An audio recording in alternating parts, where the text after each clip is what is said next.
Hello everyone, welcome back to my channel. আজকে আমরা discuss করতে এসেছি অ্যাকচুয়ালি একটা স্পেশাল ফ্যাক্টর, সেটা নিফটিতে আমি নোটিস করলাম বলে আমি ভিডিওটা আনছি। অ্যাকচুয়ালি কালকের দিনে আমি ডেলি অ্যানালিসিস ভিডিওটা দিতে পারিনি, কারণ আমি বাইরে ছিলাম। যার জন্য আপনারা পুজোর জন্য সবাই ঘুরতে বেরোচ্ছে, আমিও কালকে একটু বাইরে ছিলাম বলে ভিডিও আনতে পারিনি। তো একটা কী জিনিস আমি নোটিস করলাম বলে লাইভ মার্কেটের সময় ভিডিও আসলাম। তো লাইভ মার্কেটের কোনো প্রেডিকশন আমি করছি না, আমি ওভারঅল ব্রডার ট্রেন্ডের ব্যাপারে একটা কথা বলছি। মানে আজকে কোথায় যায় বা নিচে যাবে সেটা আমি বলছি না, কিন্তু মার্কেট একটা ব্রডার ট্রেন্ডের ব্যাপারে বলি। দেখুন, আগের বছর সেপ্টেম্বর মাসে এইখানে মার্কেটে অনেকেই ভাবছিল মার্কেট ডাউনে যাবে। সেপ্টেম্বর মানে জুন জুলাই সেপ্টেম্বরের সময় মার্কেটে অনেকেই ভাবছিল ডাউনে যাবে। তো আগের বারের আমরা জায়গাটা একবার চলে যাই, আগের বছরের 2024 সালের মোটামুটি সেপ্টেম্বর মাস। এই যে এইখানে দেখুন, আগেরবার সবাই ভাবছিল ডাউন যাবে। তো মার্কেট কী করেছিল, লাস্ট সেপ্টেম্বর এক্সপায়ারির আগের সময়, এই যে লাস্ট কিছু দিন, মোটামুটি 11ই সেপ্টেম্বর থেকে এই অবধি একটা মুভ দিয়েছিল।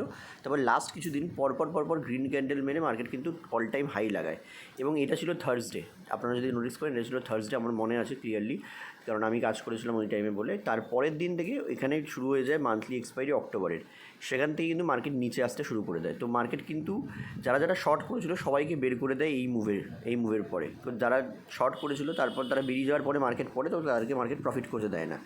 এই বছরের সেপ্টেম্বরে এসে একটুখানি কী হলো দেখুন, মার্কেট কিন্তু এই সেপ্টেম্বরের এই সময়তে এসে মোটামুটি এই 19 তারিখ 18 তারিখের পর থেকে পরপর রেড ক্যান্ডেল বানিয়ে মার্কেট নিচে আসে, ঠিক আছে।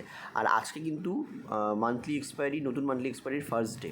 তো যতক্ষণ এই লোটা মোটামুটি 24,582 লো ডিফেন্ড হচ্ছে, আমরা কিন্তু বড় একটা পজিশনাল লংয়ের কথা ভাবতে পারি। এবার অনেকেরই মনে হবে যে এখান থেকে কি 200 পয়েন্টের রেজাল্ট লাগবে। প্রথম কথা তো আওয়ারলি ক্যান্ডেলে অনেক আগে এন্ট্রি হয়ে যাওয়ার কথা। তাও আমি যদি বলি কেউ যদি পজিশনালি লং করে, সেটা তো আজকের ভিউ আমরা দিচ্ছি না, সেজন্য অ্যাকচুয়ালি আমরা আজকের ভিউ দিলে প্রবলেমেটিক অনেকটা ব্যাপারটা লাইভ মার্কেটে এসে। কিন্তু আমরা যেহেতু একটা পজিশনাল ভিউ বলছি, যেখান থেকে মার্কেটের সিচুয়েশনটা ডিসকাস করলাম, তো যতক্ষণ না 24,577-এর নিচে ডেলি ক্যান্ডেলে মার্কেট ক্লোজ দিচ্ছে, ততক্ষণ না কিন্তু মার্কেটে কন্টিনিউয়াস আমরা একটা ভালো র্যালি, ঠিক আছে, পজিশনাল বেসিসে ফিল করতে পারবো বলে আমার মনে হয়। এটা কমপ্লিটলি আমার ভিউ, আমি পিওরলি এখানে এই সিচুয়েশনটা দেখেই বললাম, আর কিছু দেখে নয়, ঠিক আছে। তো মার্কেটে ক্যান্ডেলস্টিক ওইগুলো তো সবাই দেখেছে, কিন্তু আজকে যে নতুন এক্সপায়ারি স্টার্ট হচ্ছে সেটা কিন্তু অনেক লোক হয়তো ভুলে যাচ্ছেন। এবং আজকে যদি আপনারা খেয়াল করেন, আজকে কিন্তু ব্যাঙ্ক নিফটি এবং নিফটির দুটোরই এক্সপায়ারির first day, new month start হলো। তো একে তো মান্থ স্টার্ট হলো, এছাড়াও কালকে মান্থলি এক্সপায়ারি হয়েছে, আজকে নতুন মান্থলি এক্সপায়ারি। তো যদি না মার্কেট এই লেভেলের নিচে গ্যাপ ডাউন দেয় ডিরেক্টলি বা এর নিচে ক্লোজ দেয়, ততক্ষণ আমরা পজিশনাল লং করব।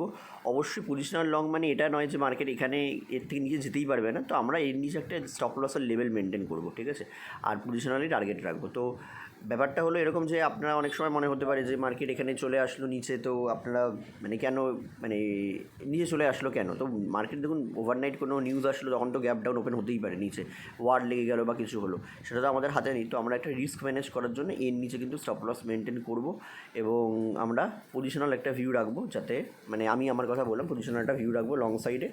তো দেখা যাক কী হয়। আর যারা ট্রেড করছেন তারা নিজেদের অ্যানালিসিস করে করবেন, পুরোপুরি ভিডিওর ওপর রিলাই করে ট্রেড নেবেন না।